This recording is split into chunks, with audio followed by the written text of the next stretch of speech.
नमस्कार मैत्रिणींनो, मी Jaymala beauty artist. माझी सकाळची सुरुवात झाली. सकाळी मी फ्रेश वगैरे झाली. मला वेळ नव्हता कारण मला अचानक कॉल आला की त्यांना अर्जंट मेकअप करायचा होता. तर सायडर मेकअप होता, जास्त डार्क वगैरे नव्हता.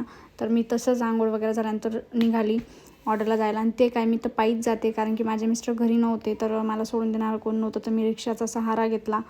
तर बेसिकली असंही म्हणता येऊ शकतं कारण की मी रिक्षाने जिथं मला जायचं होतं तिथं मी पोहोचल्यानंतर मी आधी त्यांना म्हणजे साडी वगैरे कसा लूक द्यायचा ते सर्व बघितलं. बाकी सर्व काही त्यांचं होतं, फक्त मेकअप करून द्यायचं होतं आणि हेअरस्टाईल करायची होती मला. तर तुम्ही बघू शकता खूप सिम्पल लूक दिला मी, जास्त नाही. पण एक छोटीशी मुलगी होती आणि तिला मेकअप करायचा होता. त्यानंतर मी घरी आली. घरी मला घ्यायला माझा भाऊ आलेला होता.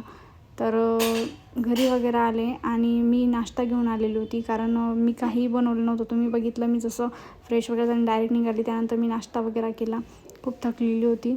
तर तुम्ही बघा, मी जसं तारक मेहता बघत असते तर मला असं वाटलं की आज जलेबी फाफडा खावा, म्हणून मी तो आणलेला होता. नंतर मला परत कॉल आला तर मी परत भावाला घेऊन सर्विस द्यायला निघाली कारण मला फक्त एक थ्रेडिंगचं क्लायंट आणि मेहंदी लावायची होती. क्लायंट जरी छोटंसं असलं तरी असं नाही, कारण ते तुटायला नको म्हणून मी त्यांच्या घरी गेली आणि त्यांना मेहंदी वगैरे थ्रेडिंग वगैरे करून दिली. कारण मला क्लायंट इम्पॉर्टंट आहे, बाकी काम काय